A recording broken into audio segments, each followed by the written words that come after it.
Welcome to Washington Today on C-SPAN Radio from Monday, July 22nd, 2024. President Joe Biden and Vice President Kamala Harris make their first remarks since President Biden ended his reelection bid on Sunday and endorsed Kamala Harris for the Democratic presidential nomination. Former House Speaker Nancy Pelosi endorses Vice President Harris for president, saying, "I have full confidence that she will lead us to victory in November." But current House Democratic leader Hakeem Jeffries says he plans to meet with the vice president and the Senate Majority Leader Chuck Schumer before they announce any endorsement. Republican vice presidential nominee Senator J.D. Vance holds his first solo campaign event in his hometown of Middletown, Ohio, criticizing what he says are a few elites in the Democratic Party instead of the voters selecting a new presidential nominee. Senator Joe Manchin says he's not running for president, despite reporting over the weekend that he was flirting with challenging Kamala Harris. But Senator Manchin says he wants to see a competitive contest for the Democratic nomination. Secret Service Director Kimberly Cheadle tells the House Oversight Committee that her agency failed in not stopping the attempted assassination of former President Donald Trump, as both Republican and Democratic committee members expressed frustration that she did not answer their questions about what went wrong. Israeli Prime Minister Benjamin Netanyahu flies to Washington, D.C. for meetings at the White House and to give a speech to Congress. And we remember Congresswoman Sheila Jackson-Lee, Democrat from Texas, who has died at the age of 74. She served nearly 30 years in Congress. Vice President Kamala Harris posting on her campaign account on X today, "It's the first full day of our campaign, so I'm heading up to Wilmington, Delaware later to say hello to our staff in headquarters. One day down, 105 to go. Together, we're going to win this." President Joe Biden, who is still recovering from COVID-19 at his beach house in Rehoboth, Delaware, phoned in to the event, making his first public comments since announcing on Sunday via a social media post that he's not running for re-election anymore. I know yesterday's news was surprising and it was hard for you to hear, but it was the right thing to do. I know it's hard because you poured your heart and soul into me to help us win this thing, help me get this nomination, help me win the nomination, and then go on to win the presidency. But you know, you're an amazing team. But we've got a great. I think we made the right decision. I know how hard you've worked, how many sacrifices you've made, and so many of you uprooted your lives for me, and the kind of commitments few people make for anything these days, but you made it.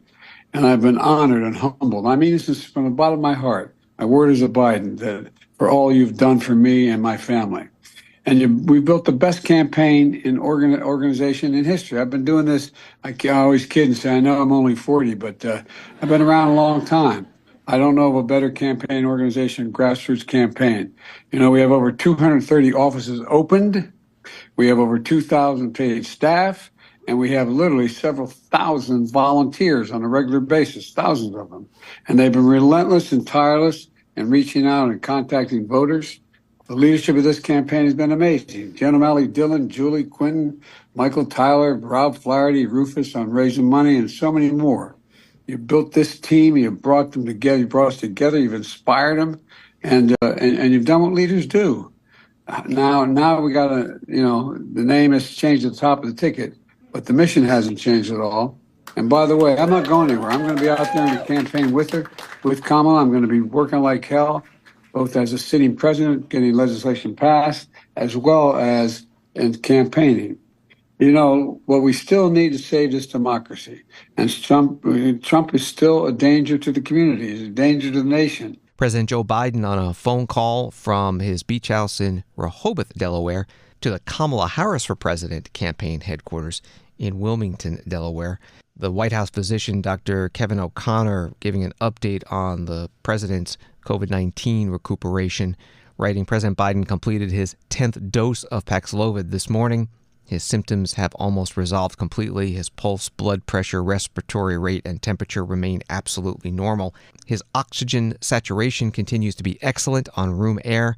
His lungs remain clear. The president continues to perform all of his presidential duties. At the campaign headquarters in Wilmington, Delaware, Vice President Kamala Harris, now a presidential candidate, spoke to the campaign staff. There is still more work to do, and our nation will continue to praise his bold and visionary leadership as president. Thank you, Joe. Thank you. And it is my great honor to have Joe's endorsement in this race. You sure do. And it is my intention to go out and earn this nomination and to win.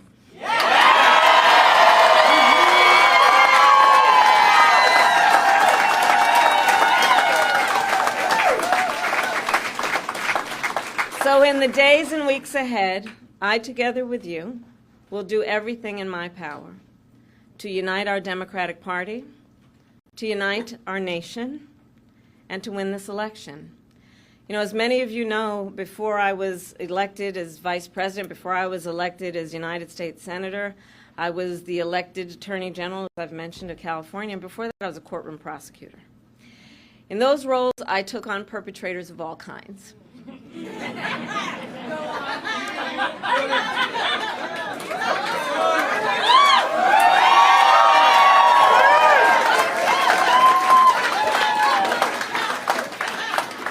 Predators who abused women, fraudsters who ripped off consumers, cheaters who broke the rules for their own gain.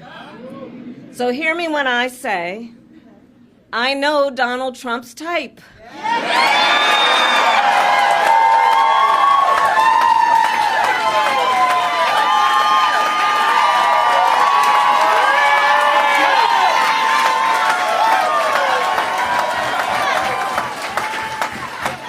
And in this campaign, I will proudly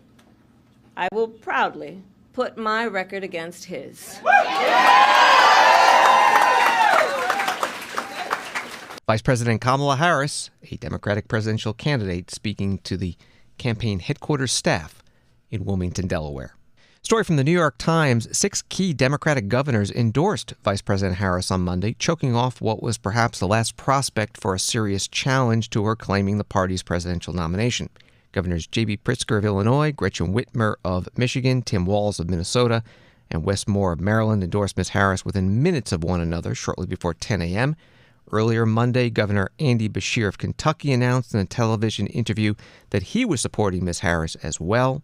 All of them are seen as holding higher political ambitions.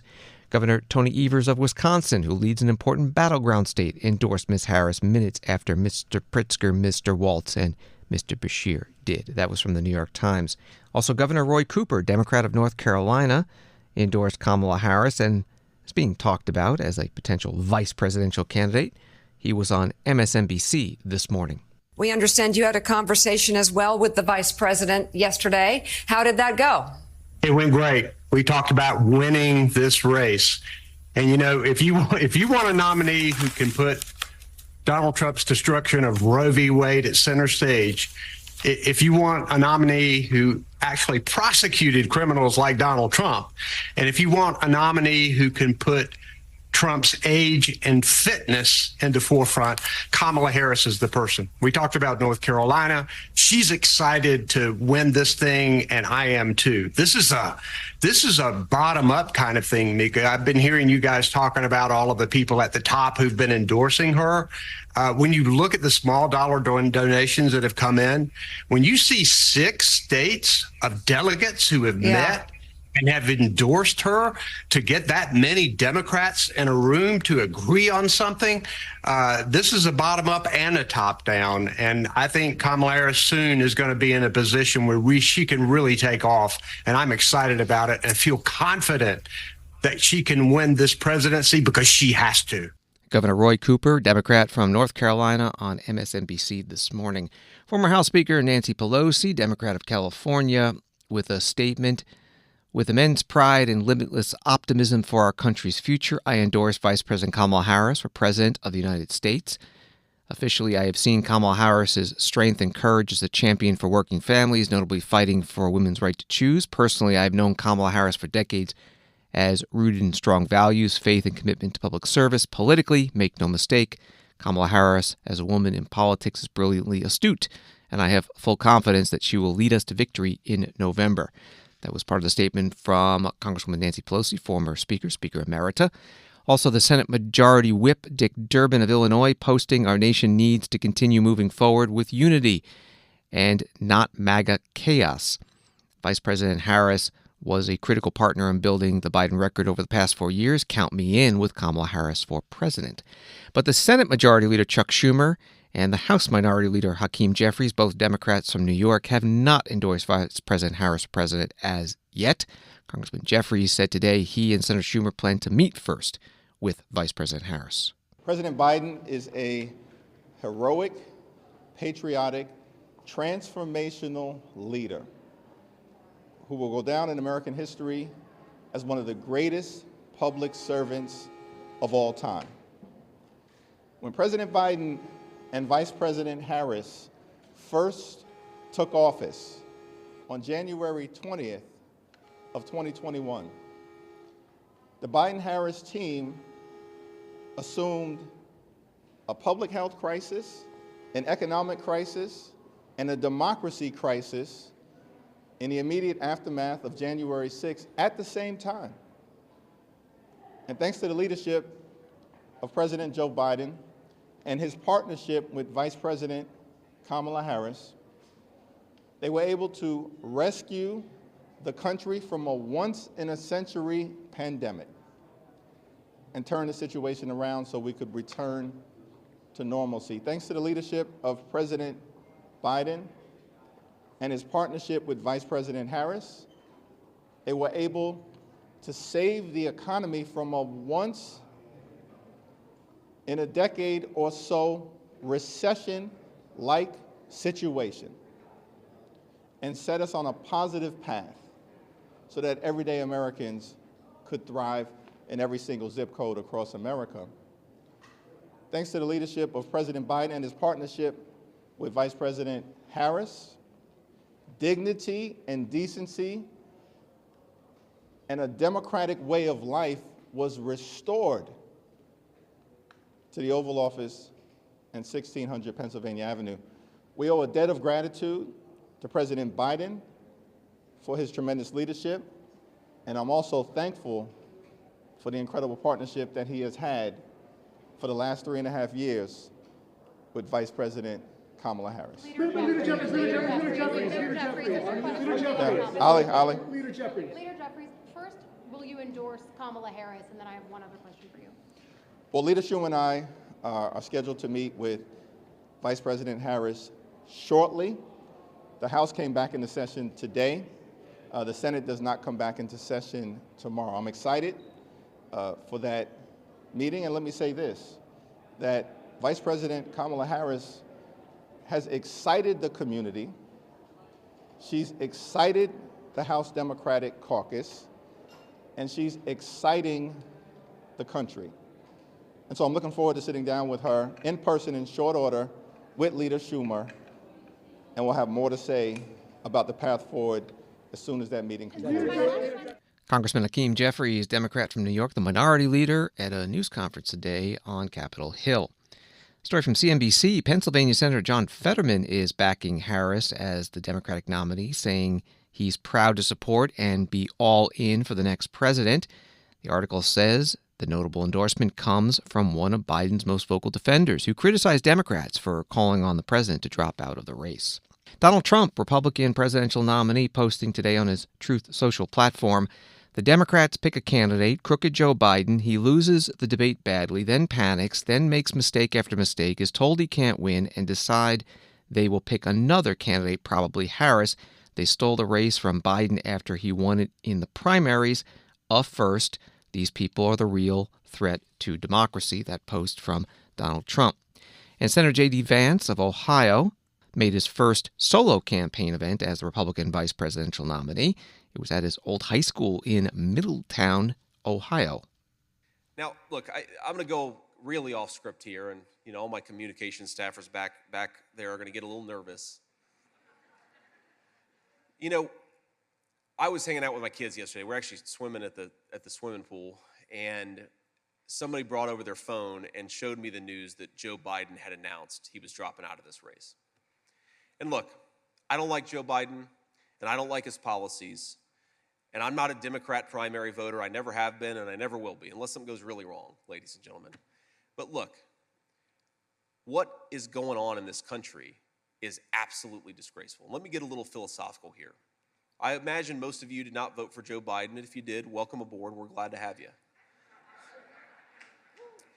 But if you want to run for president, you've got to make your case to voters. You make your case to voters. That's what President Trump did, even though he had already been the president. And even though he was by far the most popular person in the Republican Party, he ran for the Republican presidential nomination. He faced some good competition, and he made his case to voters. The idea of selecting the Democrat Party's nominee because George Soros and Barack Obama and a couple of elite Democrats got in a smoke-filled room and decided to throw Joe Biden overboard, that is not how it works. That is a threat to democracy, not the Republican Party, which is fighting for democracy every single day.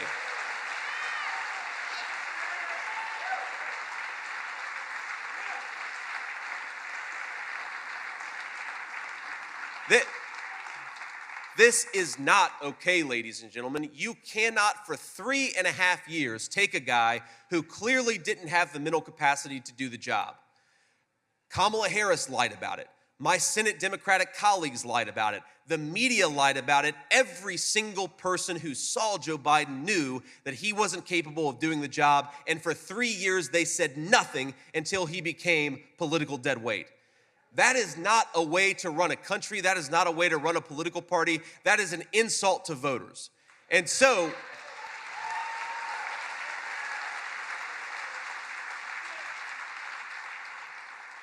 and I really believe, even though I think the leadership of that party is corrupt, I really believe that most Americans are fundamentally good, whether they're Democrat, Republican, or independent. My life has taught me to put my faith in people because they put their faith in me and gave me a lot of opportunities. So my message to Democrats who are disgusted by this process, disgusted by how anti-democratic it is, you are welcome in the Republican Party, where we think we should persuade voters and not lie to voters. Come on in, the water's warm. Senator J.D. Vance, Republican from Ohio, Republican vice presidential nominee, his first solo campaign appearance in that capacity. It was in his hometown today, Middletown, Ohio. Story from AP, more than 700 pledged delegates have told the Associated Press or announced that they plan to support Vice President Kamala Harris at the convention, which is over one-third of the pledged delegates she needs in order to clinch the nomination. Democratic National Committee rules most recently set 1,976 pledged delegates as the benchmark to win the nomination. That was from AP. House Speaker Mike Johnson, Republican from Louisiana, telling CNN reporter Manu Raju today there could be some legal challenges ahead. And in some of the states, there are impediments to just switching someone out like that. 14 million people went through the process and chose this nominee, Joe Biden. Now a handful of people have gotten together and decided he's no longer suitable. That's not how this system works. They are violating democratic principles. And I think that's a real problem, and I think there'll be a lot said about that in the days ahead. House Speaker Mike Johnson, clips of an interview posted on X by CNN reporter Manu Raju. State's newsroom writes the Democratic National Committee will move forward with the process to formally nominate a presidential candidate Wednesday when one of its committees meets in public amid ongoing efforts to set up a virtual roll call vote ahead of the convention. State's newsroom has been told that the need for a virtual roll call was triggered by deadlines in Ohio and some other states that require the political parties to have their nominees certified before or during the Democratic National Convention, scheduled to take place August 19th to the 22nd. The committee is scheduled to meet publicly on Wednesday, 2 p.m. to 5 p.m. Eastern, from the state's newsroom. Senator Joe Manchin, writes the New York Times, independent of West Virginia, said on Monday that he would not launch his own presidential bid, a rapid shift in tone after a TV appearance earlier in the morning in which he appeared to be flirting with pursuit of the Democratic nomination. Mr. Manchin left the Democratic Party in May because he said he had moved too far to the left and last year publicly considered seeking an independent presidential run.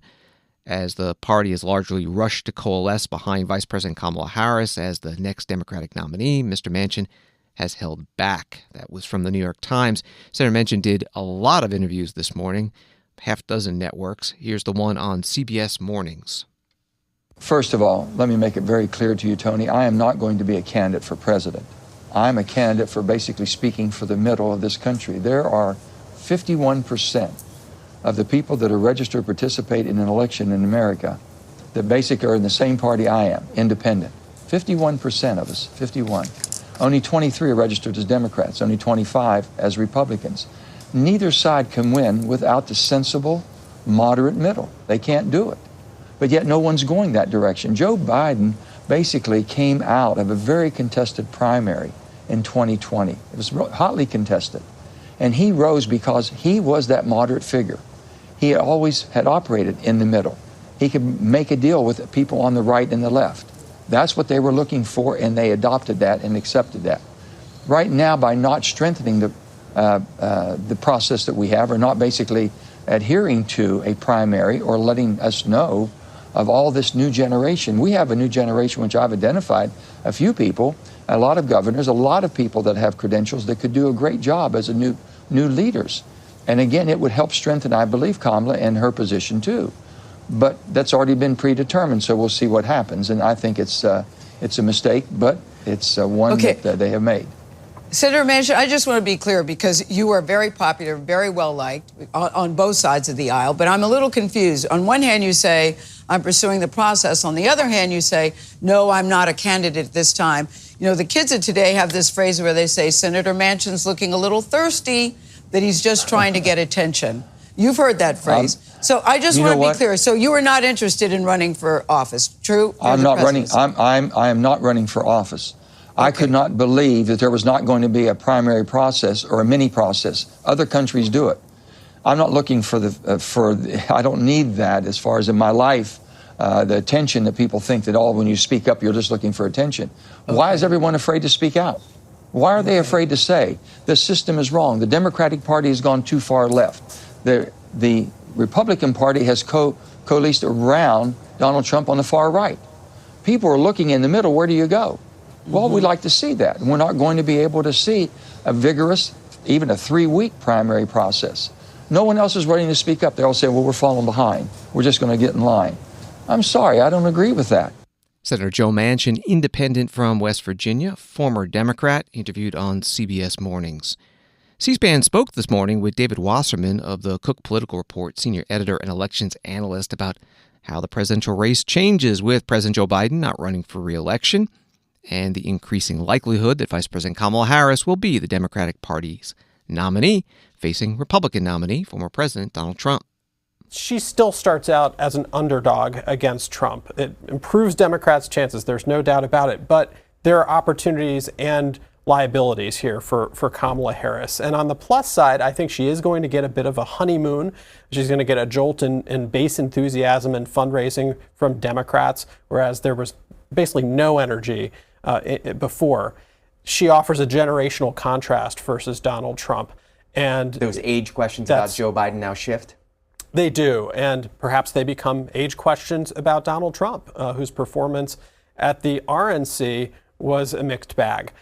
She has the ability to forcefully argue the case against Trump, whereas Biden was really incapable of being that forceful communicator, and she's eager to tackle Project 2025 as well. And she could also pick a vice presidential nominee, a running mate, who kind of balances out and moderates her image. So those are opportunities for Kamala Harris, but she also carries some risks for Democrats, and let's talk about those. She co-owns an unpopular record, and in fact, her approval rating is not any higher than Joe Biden's, particularly on inflation and immigration.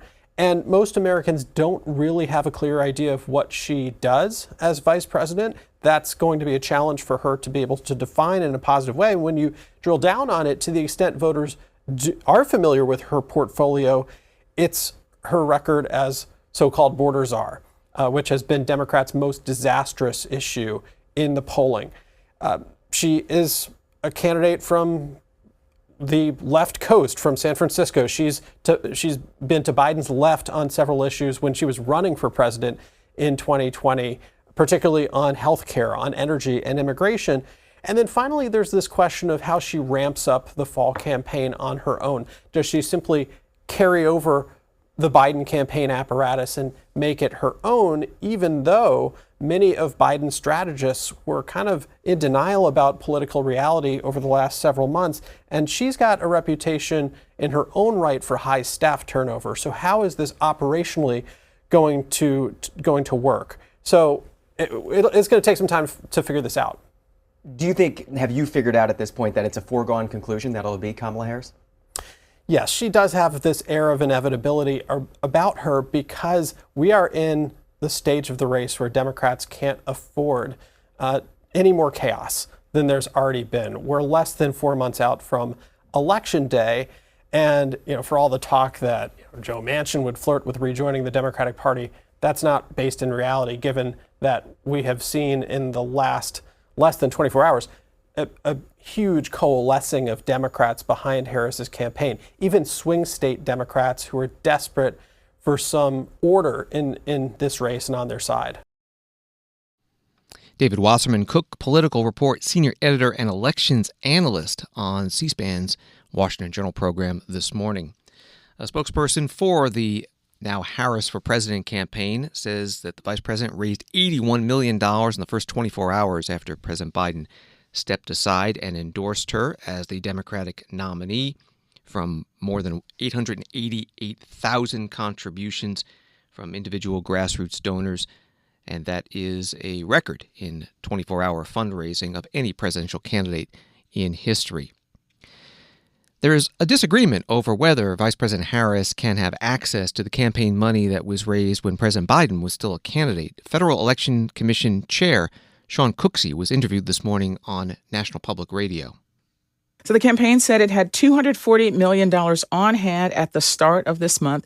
You recently posted on X, formerly Twitter, and I'm quoting, you were quoting from the regulations here. You said, if the candidate is not a candidate in the general election, all contributions made for the general election shall be either returned or refunded to the contributors or redesignated or reattributed as appropriate. So what does that mean? Can Harris use that money? Well, I think it's really complicated is the short answer. I mean, if we take a step back to consider the situation, this is really unprecedented in terms of modern political history and certainly in terms of campaign finance law. We have a presidential nominee or a presumptive nominee dropping out just weeks before his party convention. And what he's attempting to do is to give his entire committee, the cash and all the assets over to another person. We get that.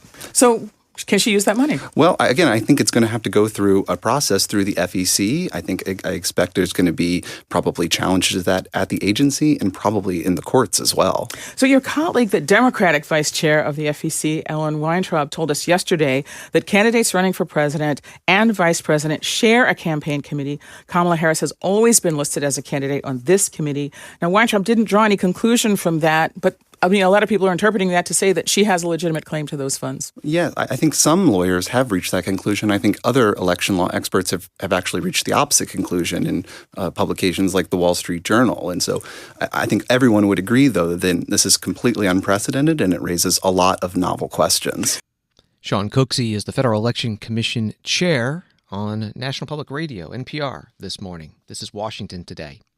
From Associated Press, ignoring the political chaos surrounding President Joe Biden's decision to end his reelection campaign, Secretary of State Antony Blinken will head to Asia this week on a long-planned 8-day trip aimed at shoring up ties with Indo-Pacific allies and partners, but with the priority of assuring them that the United States remains committed to the region. That was from AP. Matthew Miller is the State Department spokesperson, holding a news conference today. Broadly on the trip, and I think in fact, I'm sure I know the answer to this, but I'm going to ask it anyway just to get you on. Was there any consideration after yesterday at, say, 1:45 p.m. of the Secretary pulling this down? No, none at all. In fact, this isn't a direct answer to the question, but I think it's relevant. So the Secretary convened the senior leadership team of the department this morning to share a few things with him. One, that he talked to the president yesterday after the announcement, and the president made clear that he is focused on all of the work that we're doing, the administration is doing broadly, but that, of course, that we in the national security space are doing.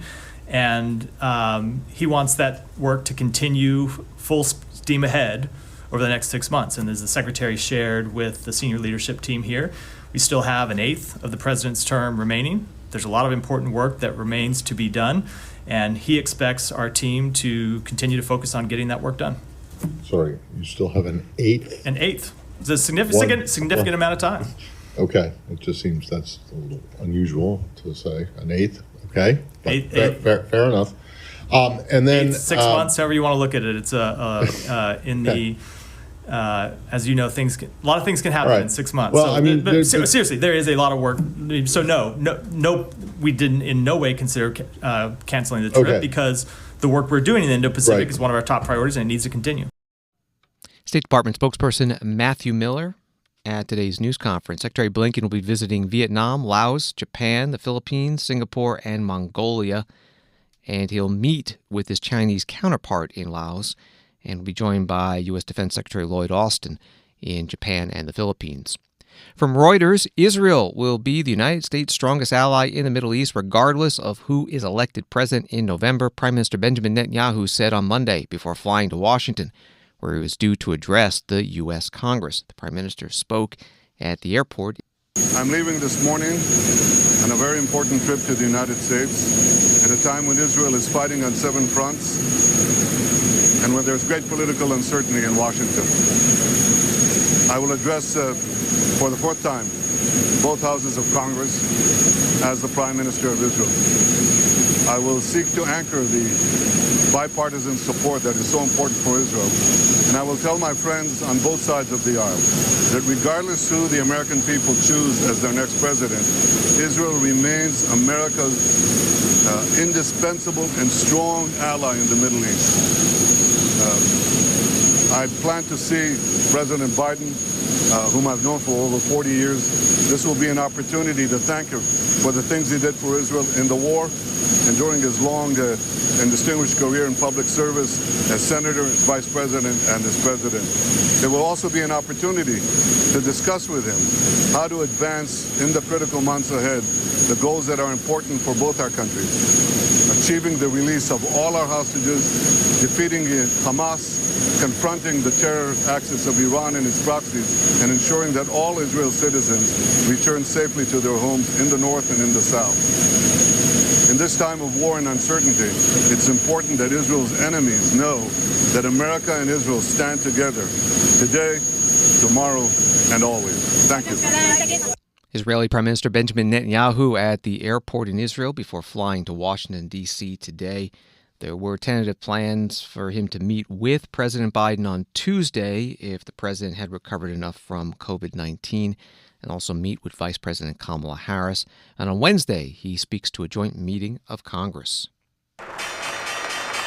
Wall Street today, the Dow up 127, NASDAQ up 280, S&P up 59.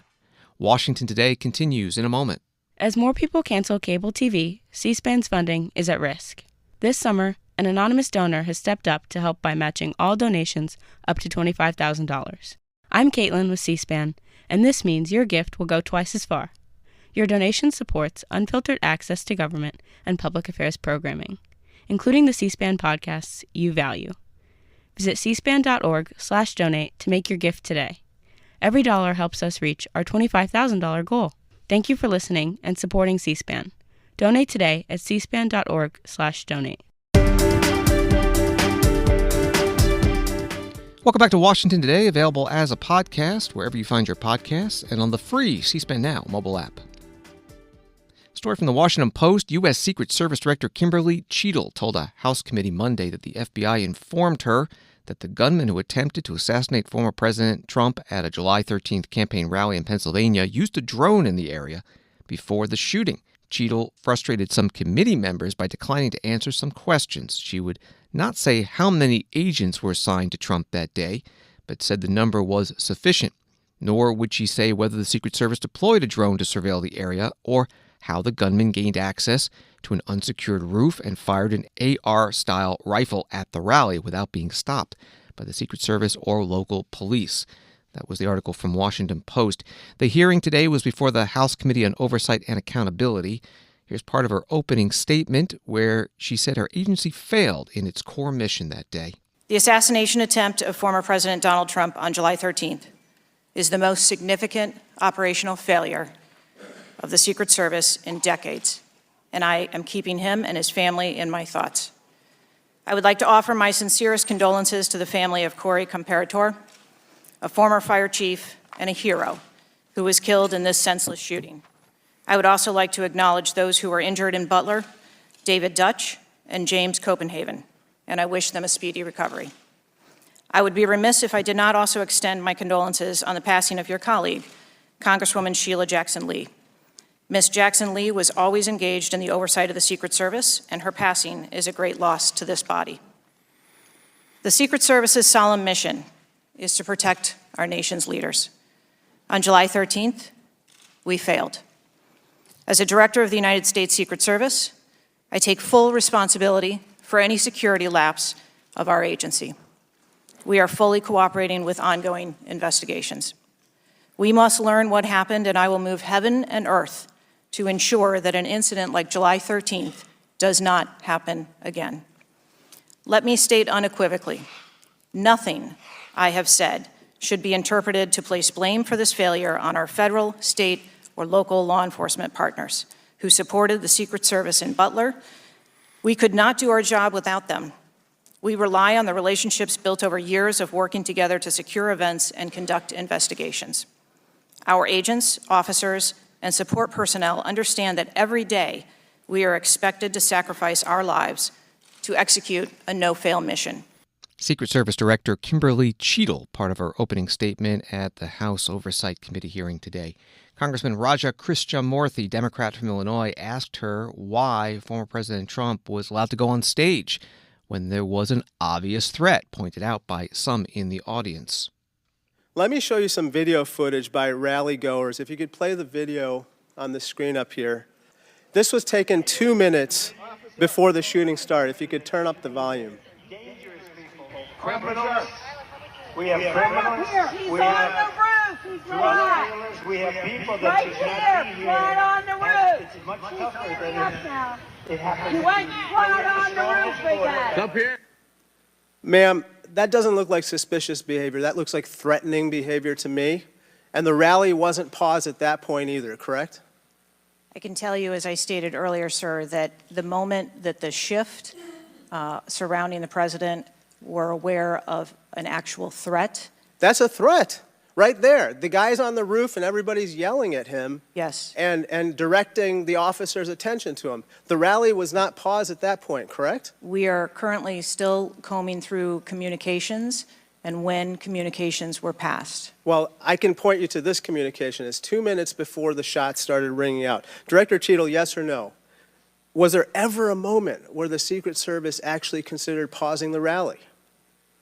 The Secret Service would have paused the rally had they known or been So the told answer is there no. was an actual threat. The answer is no. Correct? I can speak to you in generalities. No, I don't want I don't generalities. I know want all of the specifics. communications The that answer is no. You did not consider pausing the rally, correct? The people that are in charge of protecting the president on that day would never bring the former president out if there was a threat that had been identified. Well, they did, because we've now identified 3 points in the 20 minutes before the shooting that the threat emerged. Congressman Raja Krishnamurthy, Democrat from Illinois, questioning Secret Service Director Kimberly Cheadle. Congressman Jim Jordan, Republican from Ohio, asked this witness at today's hearing about whether there were requests from the Donald Trump presidential campaign for additional security. Day after President Trump is shot, Secret Service spokesman Anthony Guglielmi said, quote, "The assertion that a member of the former president's security team requested additional security resources that the U.S. Secret Service or the Department of Homeland Security rebuffed is absolutely false." The next day, Secretary Mayorkas said, "That is an unequivocally false assertion. We had not received any request for additional security measures that were rebuffed." But 5 days later, the Washington Post said this: "Top officials repeatedly rejected requests from Donald Trump's security detail for more personnel."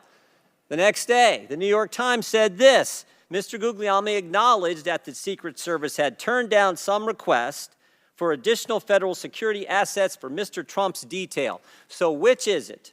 Because both statements can't be true. Were you guessing or lying when you said you didn't turn down requests from President Trump's detail? Neither, sir, and I appreciate the question. Well, what were you doing? Because those statements don't jive. So what I can tell you is that for the event in Butler, there were no requests that were denied. As far as requests... Well, maybe they got tired of asking. Maybe you turned them down so darn much, they said, not worth asking. How many times did you turn them down ahead of that? I think that it is important to distinguish between what some people may view as a denial of an asset or a request. Well, is Mr. Guglielmi your spokesperson? He said he acknowledged the Secret Service had turned down some requests. I'm asking how many? A denial of a request does not equal a vulnerability. Well, tell me what it is. There are a number of ways that threats and risks can be mitigated with a number of different assets, whether that be through personnel, whether that be through technology, or other resources. Well, tell the committee which it was. They asked for additional help in some form or another. You told them no. How many times did you tell them no, and what did you tell them no to? Again, I cannot speak to specific incidents, but I can tell you in general terms, the Secret Service is judicious with their resources. Secret Service Director Kimberly Cheadle testifying before the House Oversight and Accountability Committee. Questions coming from Congressman Jim Jordan, Republican from Ohio. Many other issues were raised during today's hearing, including gun control. Congressman Gerald Connolly, Republican of Virginia, saying there are some things my friends on one particular side of the aisle don't really want to talk about, like AR-15s and access to them by a 20-year-old or anybody for that matter. The hearing ran about 4.5 hours. We covered it live on C-SPAN radio and television. You can find the full video at cspan.org. Many Republicans and some Democrats have called on Director Cheadle to resign. She said today, when questioned about it, "I think I'm the best person to lead the Secret Service at this time." Congressman Mark Green, Republican from Wisconsin, chair of the Homeland Security Committee, led today a bipartisan committee delegation to visit the site of the attempted assassination of former President Trump in Butler, Pennsylvania. And in a video, Congressman Green previewed the trip and called on the Secret Service Director to resign. Hi, this is Chairman Mark Green, and I am headed to Pennsylvania to look at the site of the assassination attempt of President Trump with a team of members from my committee, Committee of Homeland Security. And I had a lot of questions that we've got to ask. But I think one thing's pretty clear.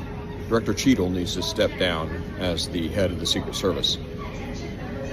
A number of reasons. First, that crazy idea that the slope of a roof would keep them from putting counter snipers on the building. And it's interesting, in the call I had with her the day after the event, she didn't mention that as a cause. She said that the assessment team was going to cover it from the 8 o'clock position. She misled Congress when she suggested to us that the Trump team did not ask for additional resources. We know now clearly that they did. And then to blame it on local law enforcement when very clearly the responsibility lies with Secret Service to protect the president.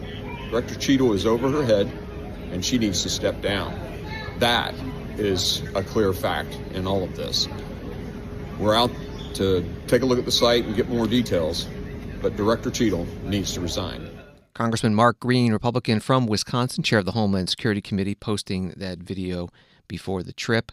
Committee member Michael McCall, Republican from Texas, put up a video as he was visiting the roof of the building where the alleged assassin fired the shots. Standing right where the suspect, the sniper, the gunman was, you can see the tree blocking Secret Service on the rooftop of the first house, but the second house, see that white roof?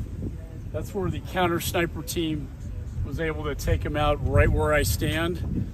But the fact is, he never should have been up here in the first place. That is way too close to the President of the United States. Congressman Michael McCall, Republican from Texas, posting that video as he stood on the roof in Butler, Pennsylvania. The U.S. House this week may take up legislation to establish a task force to investigate the attempted assassination of former President Trump. President Biden put out a statement over the weekend about the death of Congresswoman Sheila Jackson Lee, Democrat from Texas, that began, Sheila Jackson Lee was a great American. I had the honor of working with her during her nearly 30 years in Congress. No matter the issue, from delivering racial justice to building an economy for working people, she was unrelenting in her leadership. The Congresswoman died of cancer at the age of 74. The U.S. House Chaplain Margaret Kibben spoke at today's opening prayer of the House session. Eternal God, we pray this day that the soul of our colleague and friend, Congresswoman Sheila Jackson Lee, may now rest in peace. In serving you, none of us lives for ourselves. And Congresswoman Jackson Lee has spent her life in relentless pursuit of racial justice, social and economic equity, a champion not just for her constituents, but for all those who need a voice for change. Likewise, in faith, none of us dies for ourselves alone. And though there are many who are now enduring deep grief for her loss, may our deep gratitude for her historic and trailblazing career serve as the seedbed for an enduring legacy of dedicated and impassioned service to this country. Lord of both the dead and the living, inspire us through Sheila Jackson Lee's life, fueled by her warrior spirit, that in her death we would be compelled to take up the fight for liberty and justice for all peoples. Grant Congresswoman Jackson Lee well-deserved rest from her labors, and may your good and faithful servant receive your own well done and the gift of your eternal reward. In the hope that is found in your name, we pray. Amen. U.S. House Chaplain Margaret Kibben giving the opening prayer at today's House session. An NPR article reads that after Congresswoman Jackson Lee was first elected in 1994, she quickly established herself as fierce advocate for women and minorities and a leader for House Democrats on many social justice issues, from policing reform to reparations. She led the first rewrite of the Violence Against Women Act in nearly a decade, which included protections for Native American, transgender, and immigrant women.